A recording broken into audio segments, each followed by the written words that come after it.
masukkan di bagian investasi pun kena biaya. Ya, biayanya kurang lebih antara 3 sampai 5%. Ya, ini kalau di reksadana kita sebutnya dengan biaya subscription fee. Ya, kalau di sini di investasi mereka nyebutnya dengan biaya top up namanya. Nah ini penting supaya kita tadi Pak Daman nanya biaya dana saya bisa kembali nggak itu tadi 6 juta preminya 6 juta 500.000 premi tapi itu tadi dengan ekspektasi setahun katakan bisa harusnya bisa dapat 6 juta ternyata saya harus katakan dengan sangat menyesal kalau pembagiannya seperti ini Pak 90-10 apa 70-30 atau 50-50 dan yang sebelah kiri pasti tidak akan kembali karena itu memang sudah bagian dari setengahnya pasti tidak akan kembali katakan kalau misalnya 50-50 ya. Iya kondisinya seperti itu betul ya.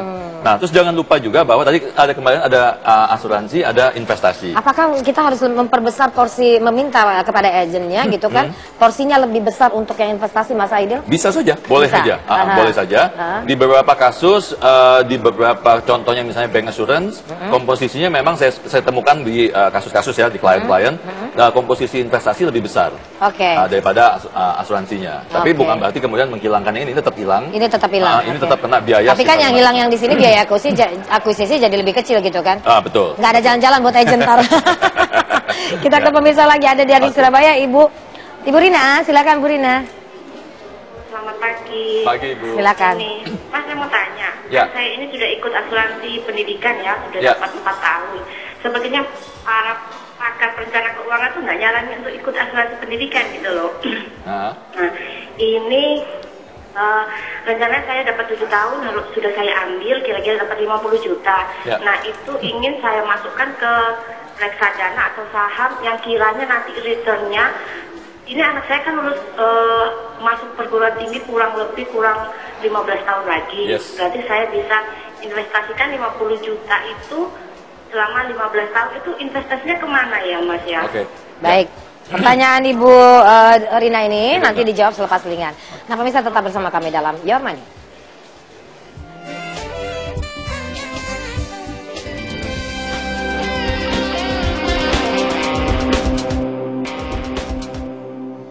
Kita masih bicarakan soal asuransi bukan investasi dan untuk menjawab pertanyaan dari Bu Rina tadi Surabaya. Silakan Mas Aidil. Ya itu pertanyaan sangat bagus. Keputusannya sudah bagus bahwa memindahkan dari asuransi ke investasi langsung ya Bu Rina ya.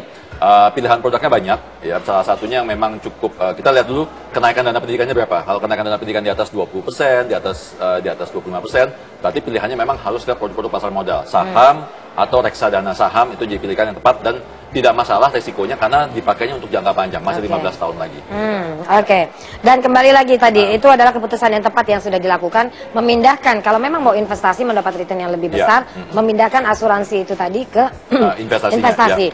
Ya, mungkin bisa dikasih tips yang cepat gimana? Saya mau tambahkan lagi satu lagi, yang komponen yang selama ini selalu salah persepsi masyarakat bahwa asuransi unit link dikatakan atau asuransi whole life dan unit link ya dikatakan bahwa dia mengcover bahwa sampai kita usia 99 tahun.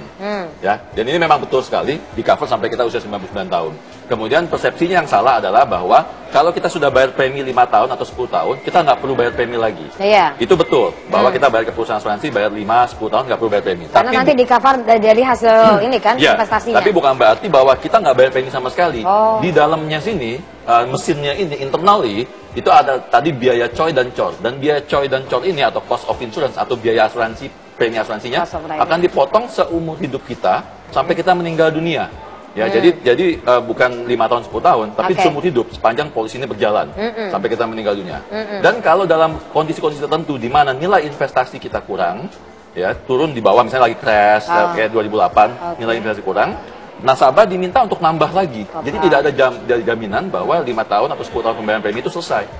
Bisa jadi anytime mereka diminta top up. Jadi kalau dalam suatu kondisi misalnya investasinya turun, kita sudah top up, sementara tadi premi asuransi jalan terus. Premi asuransi jalan terus, betul. Coy-nya ini diambil terus, coy dan cor, cost of insurance dan cost of rider akan diambil selama polisnya berjalan. Nah ini banyak sekali nasabah tidak mengetahui dan itu diambil dari uang kita. Sebentar, tapi kan itu ketika mungkin pada suatu saat itu tadi premi asuransi sudah dibayarkan oleh return dari investasi, Mas Aidil? Betul, bisa jadi dibayarkan dari return investasi kalau ada returnnya. Tapi kan yang namanya market Ya, market ngerti lah, market bisa naik, bisa turun kan. Iya, so, betul. jadi di kasus tertentu, saya kejadian tahun 2008, di mana nilai investasinya kurang, nasabah banyak disuruh top up. Oke. Jadi dia udah bayar premi 5 tahun, udah selesai nih. Tahun ke-7 tiba-tiba itu suruh top up, ya, karena coy-nya kurang. Dan paling penting coy ini dibayarkan selama polis berjalan. Jadi tidak ada yang namanya premi asuransi berhenti, nggak ada. Tapi ada nggak kemungkinan kita bisa mengambil return investasi kita sebelum misalnya market lagi down begitu? Bisa nggak? Boleh gitu kan? Ini hak kita ya, ini bisa diambil kapan aja. Tapi biasanya agent selalu bilang jangan diambil, nanti kan bisa buat ini kan free premi nanti pada suatu saat gitu kan. Betul, tapi oke lah, kalau misalnya begitu apa yang harus kita pahami ya soal ini bahwa asuransi memang bukan investasi, apa yang harus dilakukan? Jadi yang paling penting adalah gini, ini unit link ini adalah produk yang sangat canggih, produk yang sangat advance. Jadi diperlukan suatu pengetahuan yang lebih detail lagi, baik dari sisi investasi maupun dari sisi asuransinya. Yang paling penting buat nasabah adalah mengetahui dulu tujuan keuangannya. Kalau memang untuk proteksi, belilah proteksi. Kalau untuk investasi, belilah investasi. Kalau mau menggunakan produk yang dicampur, harus tahu secara detail preminya berapa, alokasinya seperti apa, biaya-biayanya seperti apa, penaltinya seperti apa. Tanyakan secara detail. Kalau masih ada keraguan, tanya ke perusahaan asuransinya. Gitu. Karena apapun yang terjadi, yang akan di-honor atau diakui oleh perusahaan asuransi adalah semua yang tercantum di dalam polis. Berarti yang selama ini diungkapkan, berarti itu salah. Baik Mas Aidil, terima kasih untuk waktu dan perbincangan kita. Semoga sangat bermanfaat ya buat pemirsa kita. Nah pemirsa, demikian, asuransi jadi bukan investasi.